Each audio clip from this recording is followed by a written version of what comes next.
Here we go. Okay. So today is November 21st. It is now 3:04 p.m. and we're getting started on the first hearing of the day, which is for 215 Nahant Road, Nahant, Massachusetts. And the applicants are David and Kristen, I believe, Elmer. And I see that Mr. David Elmer is already on the line here. And so what we're going to do today, Mr. Elmer, is we're going to begin first with your hearing. One of the members has asked that we dispense with our administrative matters, which we usually go over firsthand, and go right into your hearing, so you don't have to wait any longer. It's a good idea, actually. And so the first thing we're going to do is hear from, we're going to read into the record the application advertisement. And then we're going to call the meeting to order.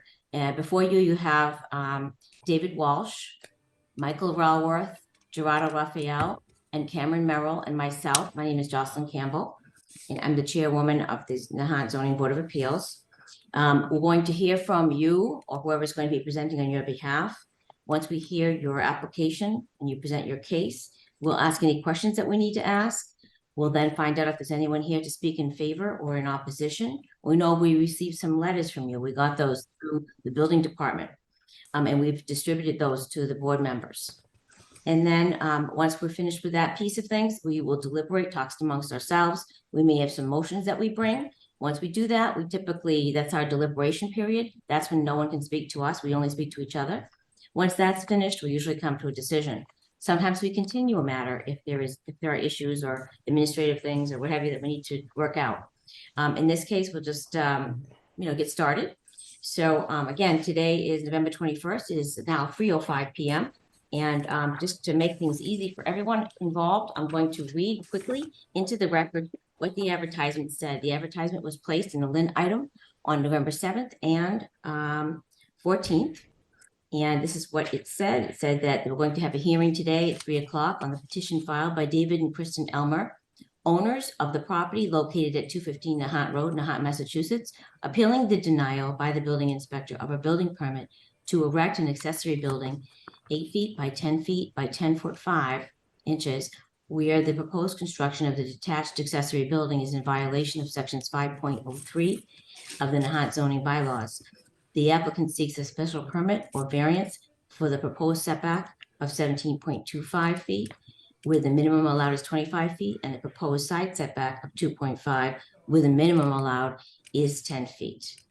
Okay, so Mr. Elmer, if you'd like to begin with presenting your case. Thank you very much, Jocelyn. First of all, I appreciate the opportunity to be here. I am seeking a variance or special permit to allow an existing shed at my property to remain in place. My family and I wanted an attractive and high quality shed to keep our children's bicycles and lawn maintenance equipment handy and easy to access. I knew that the shed could only be 80 square feet, but I was not aware of a height requirement. Before I constructed the shed, I discussed this with all of my neighbors, and they were all in favor of it. Went over the location, etc., and they were good with it. I selected a shed from Reed's Ferry Sheds. I picked a quality shed that matched the appearance of our house, both the siding and the roofing material. It was placed by Reed's Ferry Shed, and I've gotten lots of compliments on how it looks. After it was placed, I did get the notice of non-compliance and discovered that it was in violation of the 8-foot height restriction. I'd offer that in order to obtain a shed of this quality and matching my house and roof materials, I wouldn't have been able to find a shed that met that 8-foot height requirement. The neighbors are very happy with the existing shed, and You did mention those letters of support that you have in hand. I'm hopeful that the committee will allow the shed to remain in place. It's of good quality construction. It's going to last a long time, and it's an attractive shed. I'm hopeful that you don't ask me to take it down over the height requirement. Again, I respectfully request a variance or a special permit to allow it to remain in place. Thank you. Do any members have any questions of the applicant? Just to confirm, I'm sorry, there was no pre-existing structure there. The shed that's there now is the one, I mean, we're talking about providing permission for something that is currently in place, recently installed, correct? Yes, that's correct. Thank you. This is David Walsh. You saying this is not a replacement shed? This is a shed. There was no shed there, correct? Correct. Okay. The other question I have is, you mentioned that the problem that was brought out by the building inspector was the height. According to my paperwork, it's the front and side setbacks that were the issue, not the height. I think that the issue here is presented by the confusion of the 553 that I think is a pretty poorly written provision. But because it's over the allowable height for a shed, he deemed it an accessory structure. And because it's an accessory structure, it has to meet the side yard requirements. So that's why they're issuing a violation for setbacks as opposed to height. So I don't know why the distinction was, it could either be a too tall shed or a too close accessory structure, but either way, I think we're looking at a similar situation. Correct. So either the property, we can deliberate it, Are we, to be moved or decrease in height, one or the other to make it comply. so are we saying that we would not have to deal with the front and side setbacks if it were 8 feet? Correct. Yeah, there's a minimum, there's an allowable footprint of such structures that are permitted to invade the setback requirements, and I think he's just too large for that. I'd offer two more items if I may. Moving the shed to be in compliance with the setback requirements is not possible, given my corner lot and the way the existing house is placed on the lot. And the second thing is, and perhaps Cam Jocelyn can weigh in on exactly what the wording of the article is. The word "or" is used in there, and it wasn't entirely clear to me whether the literal meaning of that section put me in compliance or violation of that paragraph as written.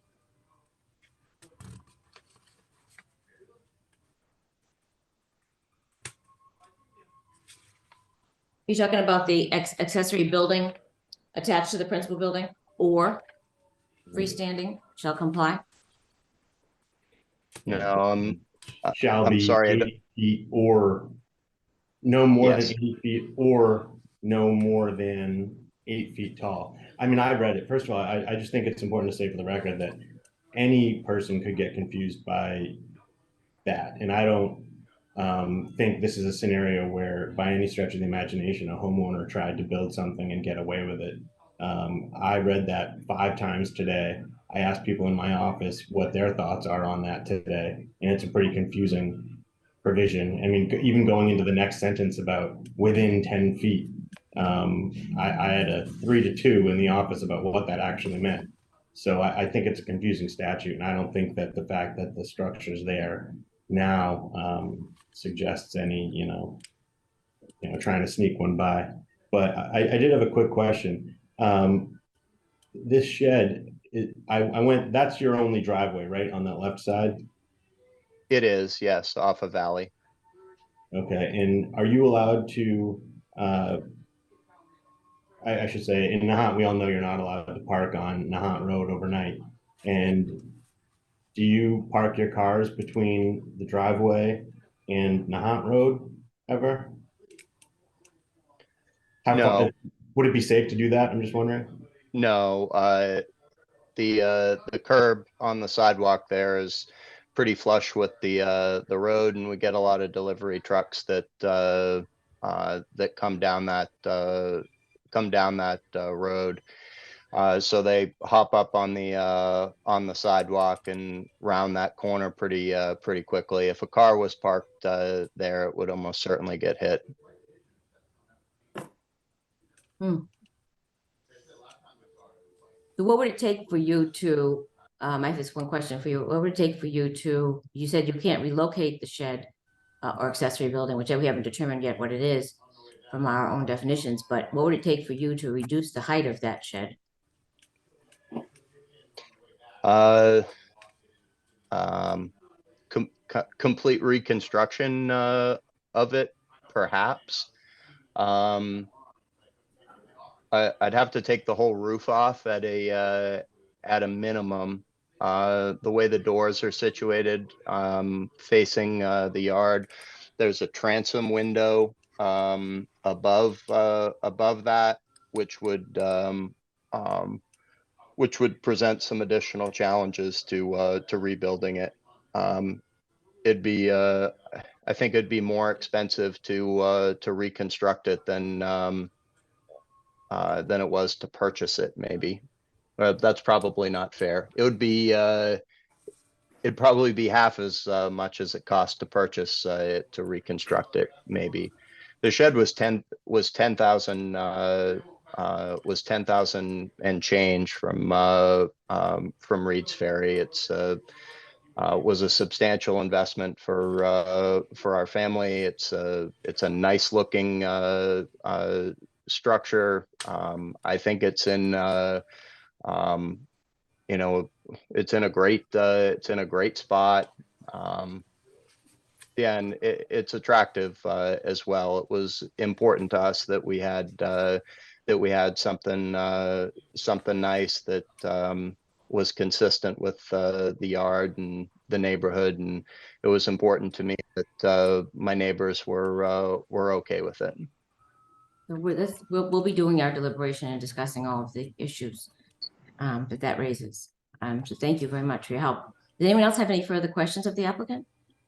On this, do you have a plot plan where that shed is located from a land surveyor?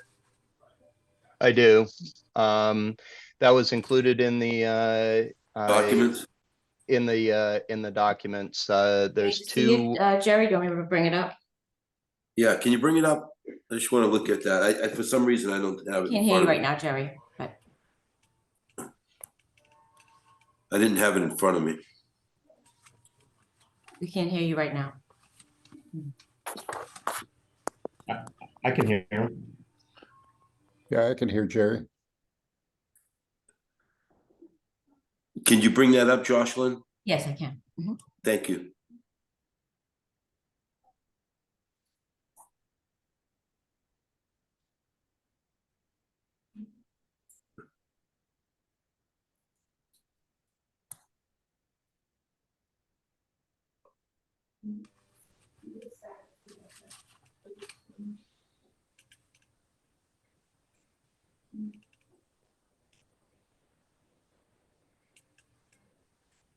Let me get this up here, get it going the right way, and then I'll share my screen. Just 1 second. 1 more minute. There we go.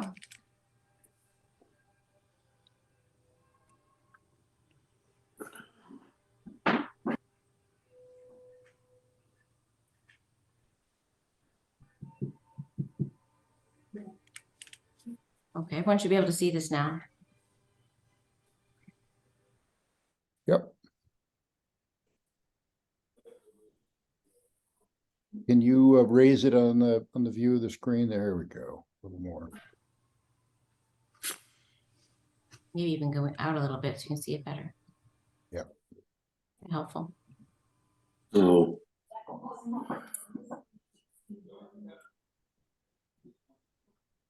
Does that answer the mail, Jerry? yeah, so you're 2 feet off that property line right there. All right. You couldn't move that forward? Forward towards Valley.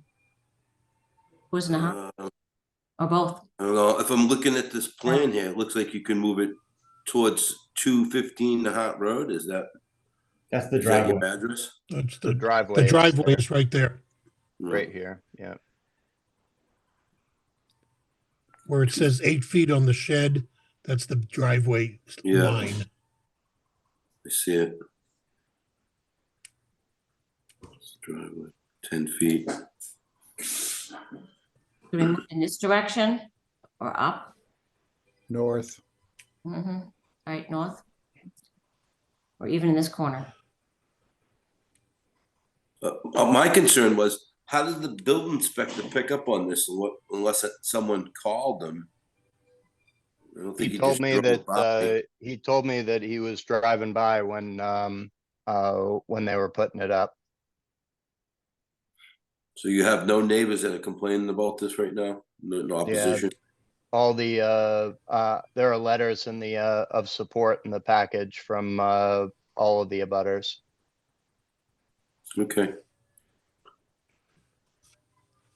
We haven't heard from people in support or opposition yet, right, Jocelyn? No, but I did share with everyone in the board, the letters that KK sent to us, and I believe there were Right. four letters. Okay, so is everyone finished with the plot plan right now? Yes, Okay. All right. So if there are no further questions of the applicant, then what we're going to do is ask if there's anyone here to speak in favor or in opposition of the application.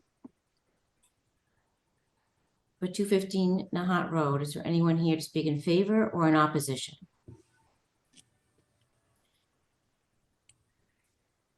Okay, so there's no one else to speak in favor other than the applicant, of course. Then what we'll do is we will go into our deliberations. And this is a time when we talk amongst ourselves. And typically, Mr. Elmer, you would not speak to us unless we have a question, we'll let you know, okay? All right, so everybody, what do you think about this? I'm a little concerned, I'll tell you, my concern right off the bat, just to get it off the table, is that because we've been really strict in the past about these sheds, and I'm a little concerned about, you know, breaking away from that. Because it could go a lot of places. I don't know. Tell me what you all think. can I ask a question? Is there a difference between a shed and a accessory building? Yes, according to our bylaws, there is, and that is that Okay, and the difference is exactly? the shed is 80 square feet. It doesn't exceed a height of 8 feet and can be placed within the lot lines, within the setbacks, I'm sorry. Okay, Whereas when it gets into when you're over that, because that's really an exception, right, to everything that we do. And that's why it's allowed to be within those setbacks. But when you exceed that 80 square feet or that height limit, then you're talking about an accessory building in a lot. Well, So just for are we purposes. saying that, Sorry, go ahead. I'm just a question, are we saying that the building inspector would have no problem with the setbacks were it not 10 feet high? That's my understanding, David. But anyone else have any other input? I think so. I think that if, first of all, you could attach it to the house and then there'll be no problem. You could lop off the top and there'll be no problem. But in the grand scheme of things, I think that, you know, I walked this neighborhood, I looked at from every possible vantage point. There are letters of support from the only people that could be impacted by it. It's kind of a funky lot. It's a reverse trapezoid. It's flat up on the Nahant Road, but then it goes downhill, then it goes back up to the backyard. Given the mature trees, there's nowhere else to really have vehicular access to a shed unless you cut down what's probably 100-year-old tree. I mean, I don't know, when you look at this, relative to what was permitted at 40 high across the street from my house, 1,300 square foot, heated, air conditioned, 20-foot high, 3-car garage. This is nothing compared to that. So I'd find it, I think that it's definitely appropriate. There's a lot of sheds in the neighborhood that are much bigger, closer to the lot line. I mean, I think that this is, the type of shed that we should find a way to permit, frankly. So to get the ball rolling, I'll move that we make a finding that the shed as constructed is not substantially more detrimental to the neighborhood than the native condition. I'll second that motion.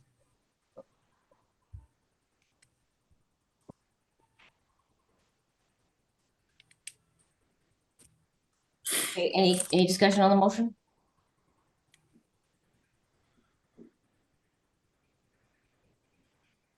For the finding, you had a finding? Okay, no discussion on the motion, all in favor? Mike Raworth, Aye. aye. David Walsh, aye. Gerardo Raphael, aye. Cameron, aye. Okay.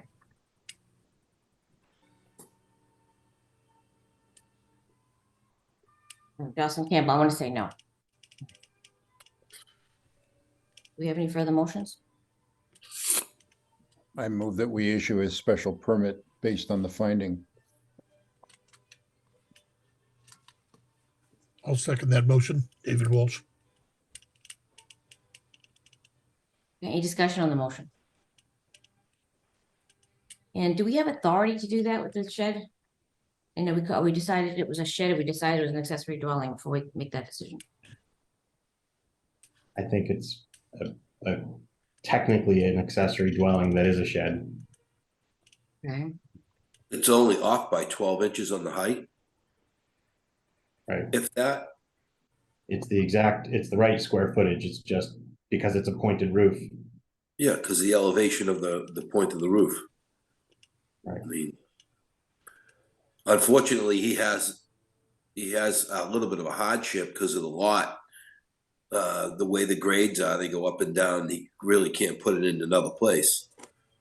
I would, we would buy there a couple different times. You don't want to cut down a 100-year-old tree to move a shed over. Right, but there's no hardship in a shed. I mean, you don't need a shed. Well, I understand, but a lot of these houses are so small. When you have kids, you got nowhere to put anything. So Yeah. It's unfortunate, but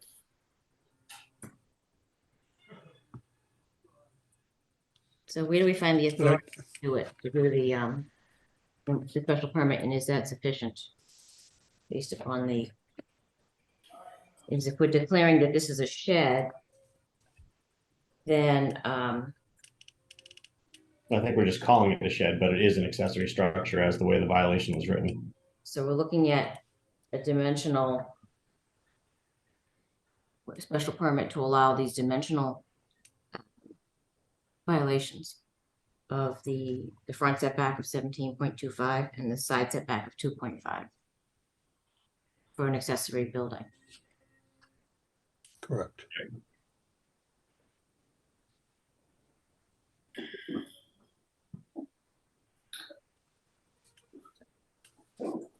I don't see any harm in issuing this special permit, and if there's somebody who's aggrieved, they can take that up and see if see if a court will agree with them. But I cannot imagine that there's going to be anybody who's got any standing or any complaint to find fault with the action that I've just moved for. Okay, well, Can I ask one question, Jocelyn? How long has this been there? Mr. Elmer, how long has this The been? applicant? It's a good question. Probably 3 months. Okay, thank you. Okay, I'm just wondering because if we haven't heard any complaints over the last 3 months, that has some say here. Okay. For what it's worth, I didn't know we were going to get the letters of support. I don't know, maybe I shouldn't have done this, but I sought out someone to see what they thought about it. But then that person did write a letter of support, so the most impacted neighbor directly across the street. Right, and you probably shouldn't have done that. It's probably put it right. Yeah, I won't do it again. Sorry. All right, well, But so, they also have a shed that's right on the lot line. okay. Well, I just want to make sure that we have authority to do it, and just the fact that there's no one to appeal doesn't mean it's always the right thing to do. But that's everybody's vote. It's not my decision alone. So we've already had a discussion on the motion. All in favor? Mike David Rawl Walsh, with aye. aye. Ken Marla. Gerardo Raphael, aye. David? David Walsh, aye. Great. And Jocelyn Campbell, no. Nay, I guess I could say. All right, so based on the fact that 4 out of 5 have agreed, then a special permit will issue. Mr. Elmer, for your accessory building, and the special permit is to, regarding the front setback, to allow you to keep your shed where the front setback is 17.25 and the proposed side setback is 2.5 feet. And we'll get a decision out sometime in the next 14 days. And you will be, after the appeal period, you'll be good to go. Thank you so much. Again, I appreciate the opportunity to be here, and thank you so much. Everybody have a nice Thanksgiving weekend. You too, sir. You too. It's about 3:30. Just give me a second. Before we start the next hearing, I have to hand something off to someone. So 1 second.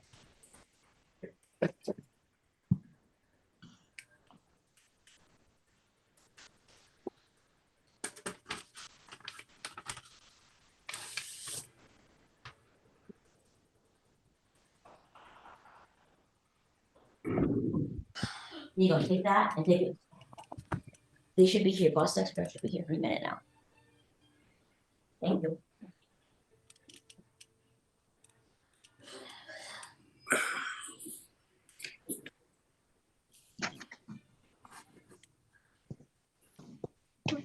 No, it is now 3:31 p.m. And we're here for the hearing on 41 4th Street.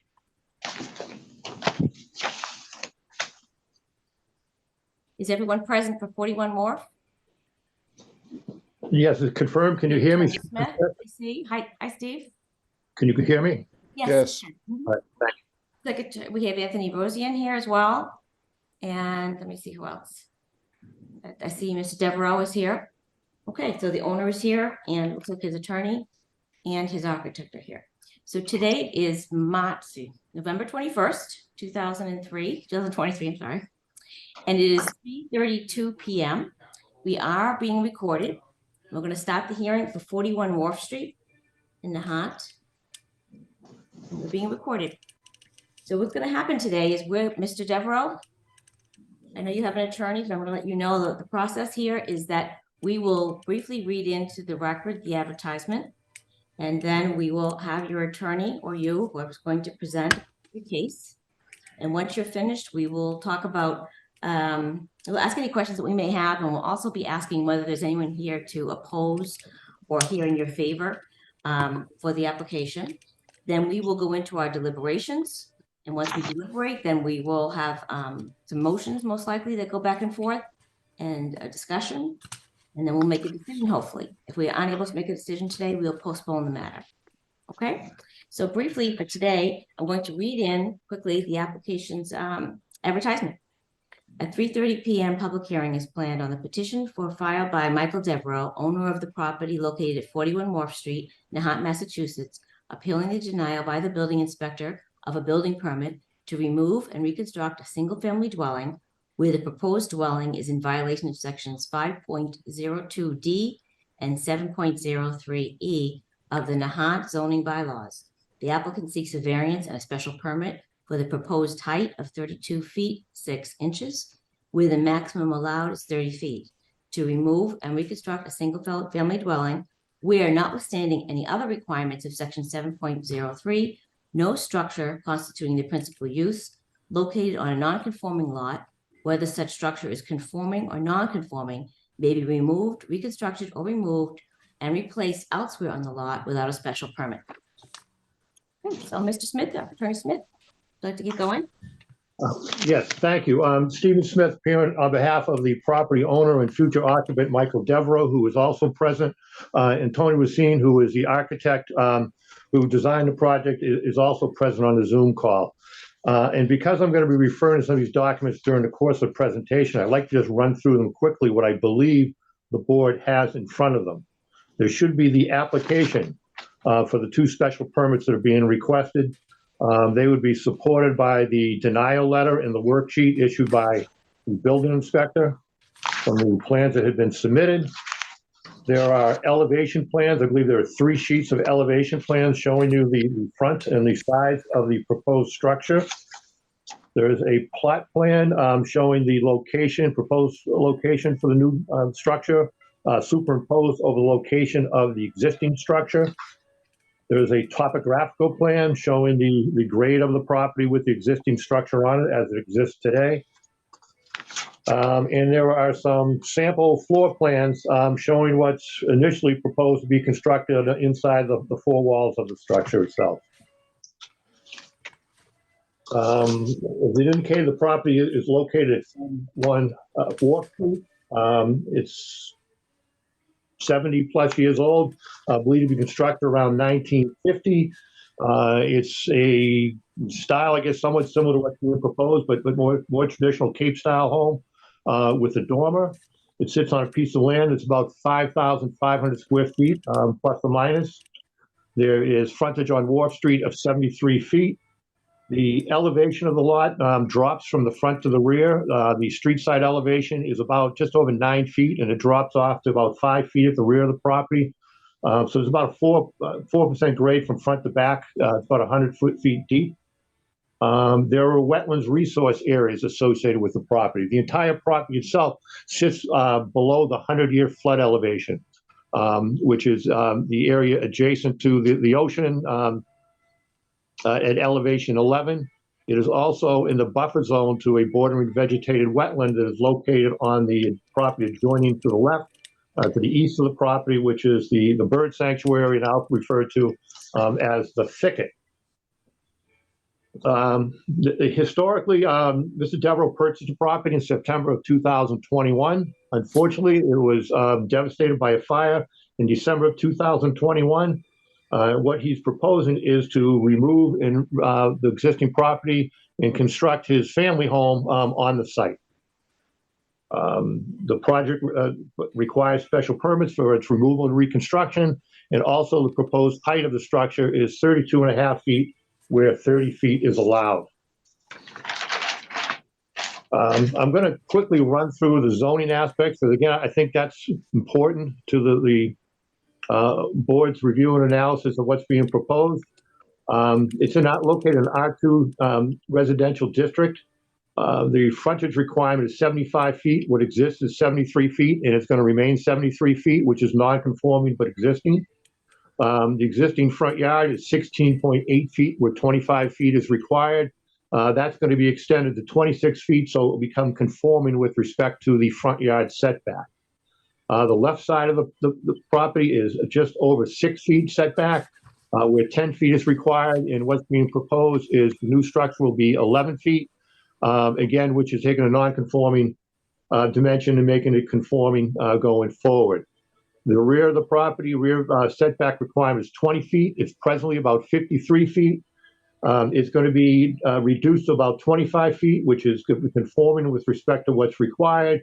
And to a large extent, or a certain extent, that is a result of pushing the structure back so it conforms with the front yard setback requirements. Dimensionally, there's 17.5% of building coverage, where 25% is the maximum. The proposed structure will be conforming at 24.5%. Open space minimum of 40%. Right now, we're at 76%.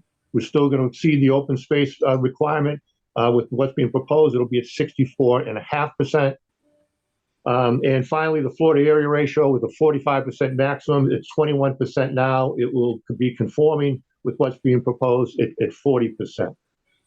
The zoning issues are the special permit to remove and reconstruct the property. If you look at the plot plan, you'll see there's a building envelope that shows the required setbacks, and it shows what's being proposed sitting entirely within that zoning envelope.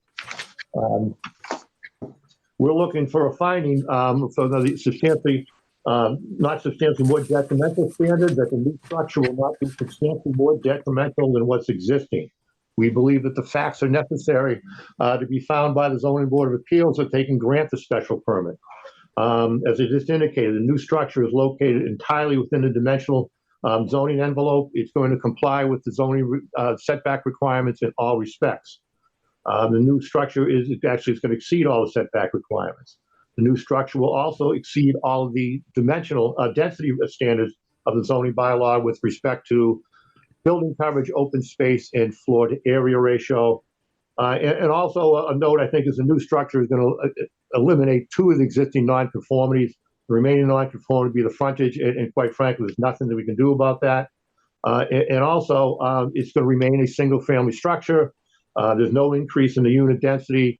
There's going to be no increase in traffic and no increase in noise from what's being proposed use. And I think when all things are being considered, that supports a finding that what's being proposed is not substantially more detrimental than what exists right now.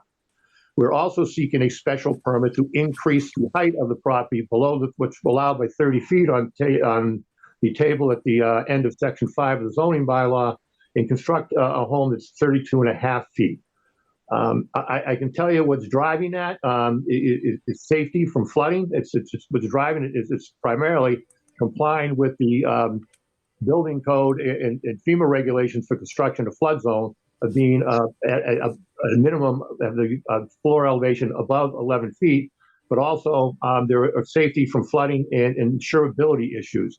And if the board wishes, I can go into a lot of detail of guidance that's being issued that recommends construction in flood zones now and in the future, to build for now and in the future with a minimum of the 11 feet, but in most cases recommending 1 to 3 feet above the base flood elevation to provide freeboard for future increases in the floodplain. And again, I can cite to you guidance from FEMA, from American Society of Civil Engineers, and Coastal Zone Management, National Flood Insurance Program, all who are recommending increasing the height of new construction within flood zones. Those are the reasons that are driving the height. But the issue before the board tonight is whether or not a special permit is warranted under these circumstances. And the standards that are developed at the footnotes to Table 5 ask for a finding that the increased height will not cause overdevelopment of the lot, will not increase the floor to area ratio over the permitted amount, and will not interfere with views of sunlight of adjoining or nearby properties in a significant manner. And as with the removal and reconstruction of the existing dwelling, we feel like the facts are present to support a board finding that the increase in height special permit for the increase in height can be approved. With respect to overdevelopment, what's being proposed is zoning compliant. What exists is not zoning compliant in all respects. What's being proposed meets all dimensional and density requirements of the zoning district. As mentioned earlier, is actually removing two of the existing nonconformities. Taken together, we think that concludes that it is not causing overdevelopment of the lot. It fits. More black and white, I think, which is rare in zoning, is whether the increased floor area over the permitted 45%, and as previously referenced, the proposed floor to area ratio is actually slightly less than 40%. And so we will not be exceeding the floor to area ratio. The other standard is whether or not we're going to be interfering with views of sunlight in a significant manner. First of all, as mentioned, the height increase is limited to 2.5 feet. We feel that in and of itself is not significant. Without commenting as to the quality of views, but just the existing views, whatever views that do exist from the property are presently being obstructed by the existing structure, and we don't feel that what's being proposed is going to deteriorate from that any more than the views are being obstructed right now. It mentions the property is bordered to the left, it's east by the thicket. Those who are familiar with the thicket can go and look, and you'll see that there are trees on the thicket which is substantially higher than the 32.5 feet that's being proposed by the height of this structure. And just for relativity purposes, the height of the structure is measured from its mean original grade, which is approximately 7 feet on the property right now. The grade of the street is at approximately 9 feet. And so the height of the building relative to its frontage is actually less than what's being measured for the purposes of zoning compliance. So again, referencing that we don't, that the facts support that the lot is not being overdeveloped. The floor to area ratio is less than the maximum of 45%. And that to the extent that the reviews of sunlight being obstructed, we don't feel it's in a significant manner, particularly compared with the existing structure and existing surrounding conditions to the property right now. That's the basis of our presentation. But again, I'm available to go into more detail with any one of those elements. And Mr. Devereaux is present, as well as the design architect, to answer any questions that might be related. Okay, great. Thank you, Attorney Smith. All right, so do any of the members have any questions for Attorney Smith or the applicant? Michael? Yes, I just want to confirm it appears from the documents that were submitted that the ground level is now going to be garage area and the living space will all be one level above that. Is that correct? That is correct. So the area below the flood elevation is going to be used for a reduced area garage. And to accommodate that, you'll actually see there's an excavation from the existing grade down 3 feet to allow that to happen. So it wasn't a matter of pushing the building up to accommodate a garage. It was reducing the grade to allow for some use of that under flood elevation area.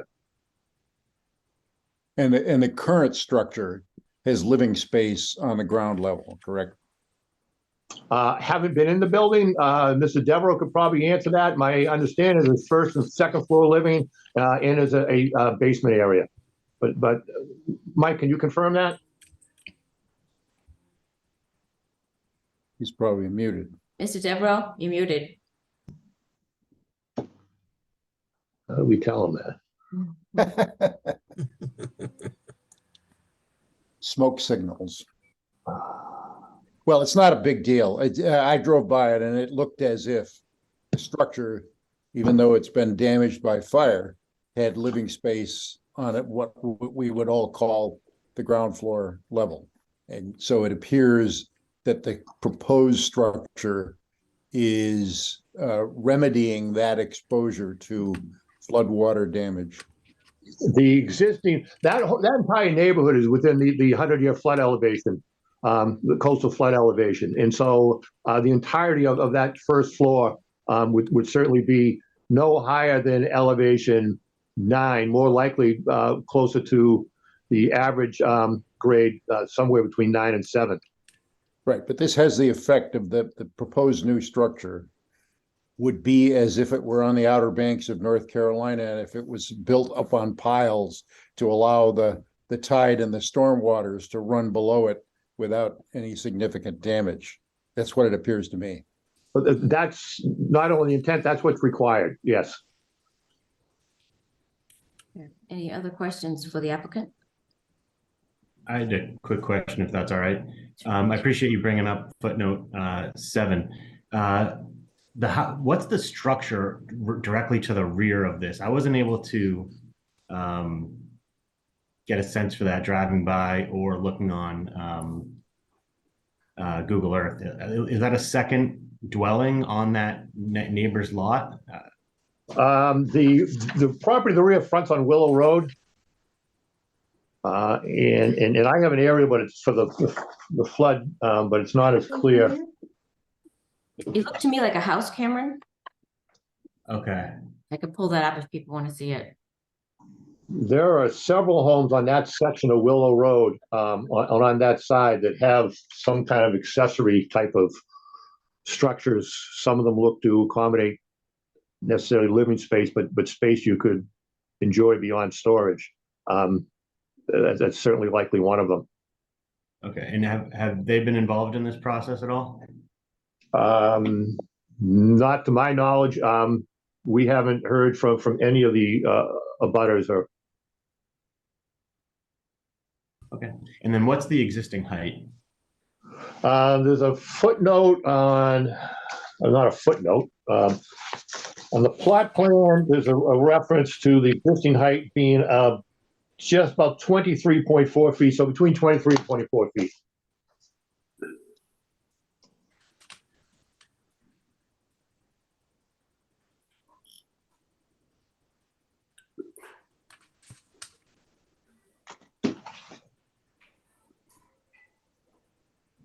There is a building behind that property.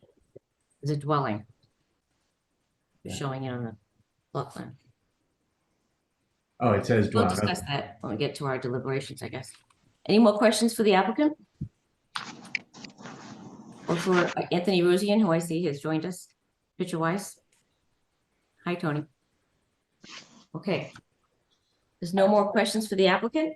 Then is there anyone present who would like to speak in favor or in opposition of the applicant? We'll start with in favor first. Are there any persons present who would like to speak in favor of the application? Are there any persons present who would like to speak in opposition of the application?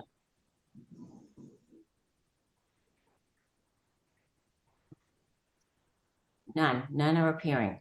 So Attorney Smith, I do have one question for you myself, and that is regarding the notice of intent. I did check with KK today. She said none had been filed yet. I understand that's going to be happening. And you're going to be looking for conservation. What are you looking for with conservation, with your notice of intent? It's certainly located within the buffer zone, so the bordering vegetated wetland on the adjacent thicket. And it's located in land subject to coastal storm flowage. So by itself, is a resource area. And so we're going to need to show that we're not causing any alterations to the protected interests of those resource areas. Okay, because I saw it was in an AE zone. It's not a VE, it's an AE zone, Yes, elevation 11. correct. Okay, so you have not yet applied for that or filled that out, form out yet, the notice of intent is not really an application. Well, we haven't filed it. The goal is to get it filed this week. There's a lot of people involved in putting together a notice of intent as the requirements for filing increased. And we're waiting for some of that information that's as much related to the runoff bylaw as it is to the wetlands resource area to be completed, and then the application will be filed. Okay, so any more questions before we move into deliberations? Okay, all right, everyone, so Mr. Deverell and your attorney, just so you know, we're going to go into our deliberations now, and this is the time when we speak amongst ourselves, and if we have any questions, we'll ask you, okay? All right, so fellow members, what do you all think about it? Get the ball rolling. I move that we make a finding that the dwelling, the structure as proposed is not substantially more detrimental than the existing structure. Seconded by David Walsh. Okay, let's have some discussion on the motion to find whether or not it's more detrimental. Is there any discussion on the motion? Does anyone have anything they want to say about that? Cameron, Jerry, anybody? I want to say, one thing I want to talk about is the height. In the past, when we've allowed something that's been taller than, the 30 feet, every time I drive by it, I say, damn, I think it's too high. I understand we have a reason here, and that's the construction underneath relative to, and if that, I haven't seen any, engineering on that, but I'm assuming from what Attorney Smith has said, that's all accurate, and it does look accurate compared to what I've read. In terms of the elevation, there is a dwelling behind. I don't know that the individual has I'm sure they received notice, but we haven't heard from them. Does anybody have any concerns about that? I would suggest that the current height limitations date from a revision to the zoning bylaw that I think was done in about 1990. And the intervening 33 years have brought about a lot of developments in terms of the effects of being within reach of a flood area. And I think that the floodplain has been adjusted significantly since then. And nobody's looked at our bylaw to adjust for that. So it seems to me that the applicants are doing a responsible thing by building essentially such that their ground floor does not have living space. I understand they wouldn't be able to do that, but I think these requirements are newer than our current height restriction. And I think that they are essentially looking to have the same 2 stories of living space that the existing structure, subject to a fire, had given them.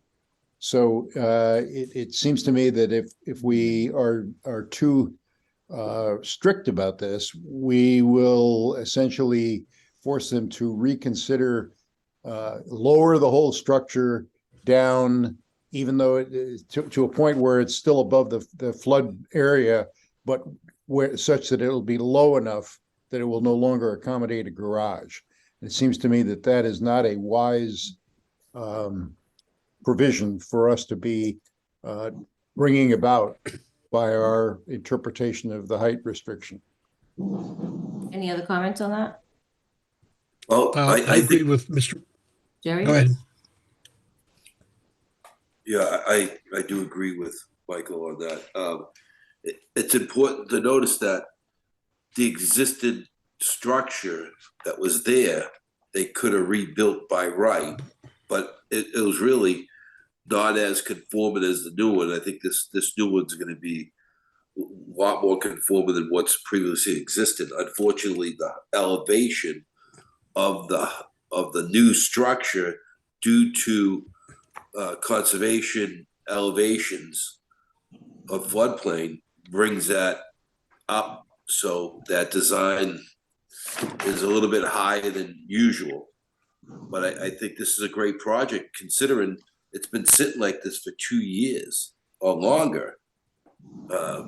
And So, I mean, I like to see this thing built and done with and make this neighborhood back where it was. I mean, unfortunately, you drive by, it's an eyesore as it is now. has it been more than 2 years since the date of the, I guess we get into that into our deliberations. Right now, we're just really concerned with whether or not it's more detrimental. So I think we finished the discussion on, unless anyone else had any comment on detriment, on whether it's more detrimental or not, then I think that we should just take a vote on that motion. All in favor? All in favor? David Walsh, aye. Yeah. Mike David? Rawl, aye. David Walsh, aye. Okay. Cam Merrill, aye. Jocelyn Campbell, aye. Jerry? Gerardo Raphael, aye. We got Jerry up. All right, so next, we have a motion for a permit. I move that we grant a special permit in accordance with our finding.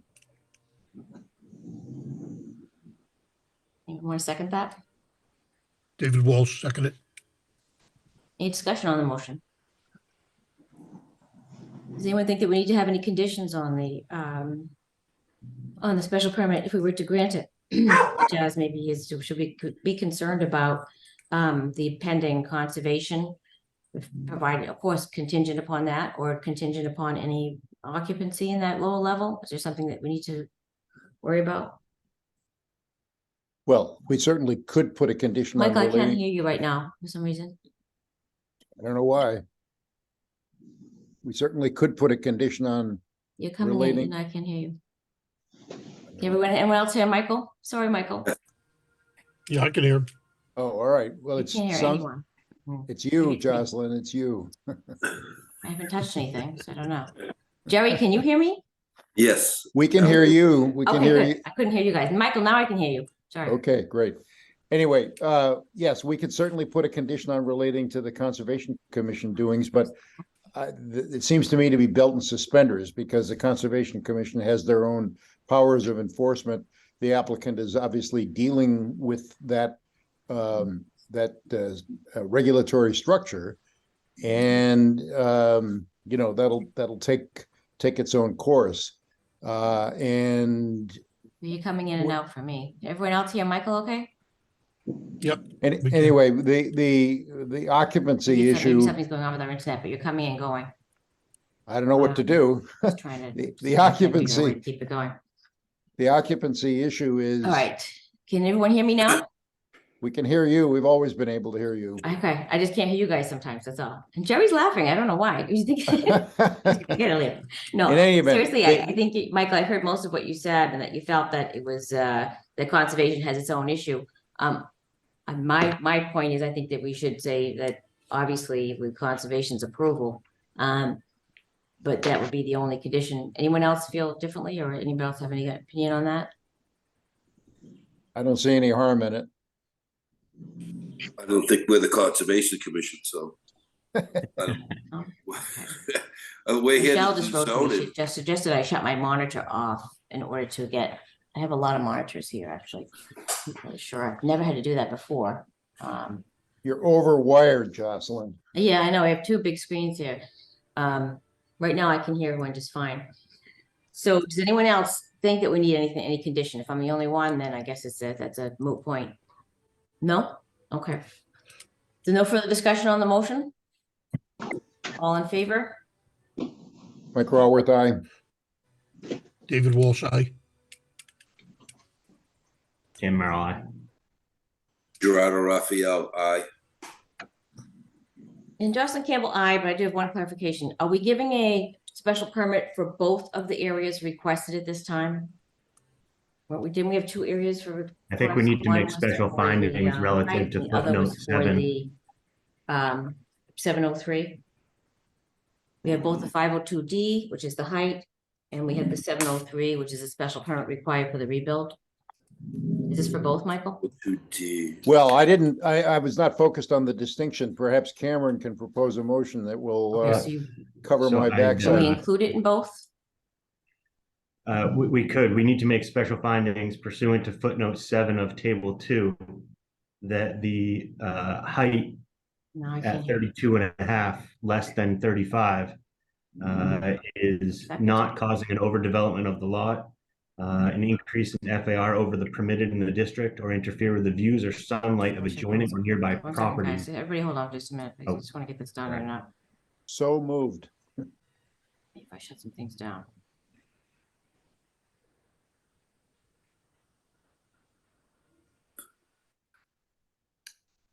We need to get you a tin cup and a string, Jocelyn. I could Now, probably yell out my window to her. try again. Hang on a second. Everyone, I know everyone can hear me, but I still can't hear everyone else. And Michael, I said so moved as to the recitations that Cameron just put into the record. I'm sorry, I can't hear you. I'm gonna have to just take a second and try and shut down my other monitor and see if that helps. Excuse me for just 1 minute and I'll be quick about it. Sure.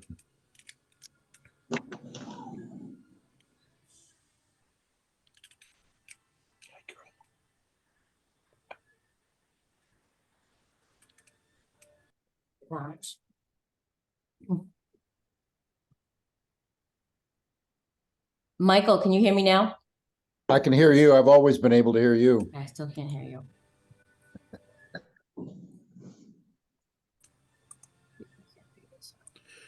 Jocelyn, if you want, I can tell you what he is saying. All right, well, I don't want to keep everybody waiting.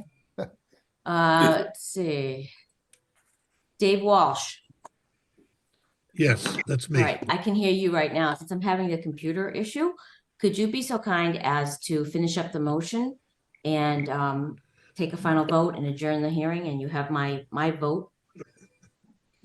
Okay. So Okay, Cameron, can you reiterate your motion If for you everyone? text me, you can So, text me because I can hear you, but I'm just afraid I can't reach everybody else. So I'd move to find that the pursuant to footnote 7 of the dimensional table 2, the height at 32 and a half feet will not cause overdevelopment of the lot, increase FAR over the permitted in the district, or interfere with the views or sunlight of adjoining or nearby properties in a significant manner. second. Okay. All right, second by Mr. Raworth. Any discussion on this matter? No. Hearing none. We'll have a vote. Do I hear yes votes? Aye, Mike Raworth. Okay, I can hear you now, David. If you can hear me, Jocelyn Campbell, Okay. yes, I vote. Yes. Cameron, aye. Gerardo Raphael, aye. And David Walsh, aye. That's unanimous. That's L5. So do we need to, we made the finding on the substantial detriment first, and then we voted to approve the special permit after that. And then we did the height finding after that. Do we need to act separate? Well, let me just move once again that we grant a special permit with respect to both conditions that were cited by the building inspector, and that should resolve everything. Yes. That would Do be we have a second on that? 7.3. I don't know if Jocelyn can hear us. David, you're as the vice chair. I think you Yes. got the helm, Do we have a brother. second on Mr. Raworth's motion? Second. Okay, second by Cameron. Any discussion? Hearing none, all in favor? Mike Raworth, aye. Gerardo Raphael, aye. David Walsh, aye. David, Jocelyn Campbell, aye. Cameron, are you voting? Cameron? Oh, yeah, sorry, I Cameron Merrill, aye. Sorry. All right, that's a unanimous 5-0 decision.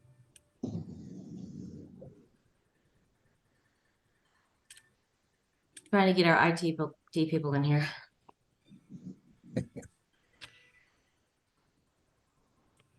You're lucky my IT person is just the youngest intern. The first time we've ever had a problem. So David, does that mean that we don't need to trouble the applicants any further to be involved? They'll just get our action? I would say that's correct. And there's a 21-day wait period. And other than that, it's completed.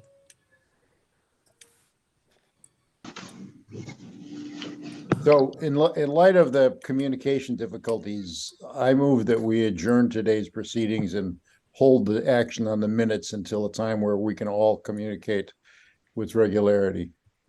If I could interrupt, just to thank you for the time you put in and for your consideration. Much appreciated. Thank you. Thank Thank you. you. You're very welcome. All right, we have a motion to adjourn. Do we have a second? Second. Okay. Cameron, I tried to call you, Any but I was discussion? busy.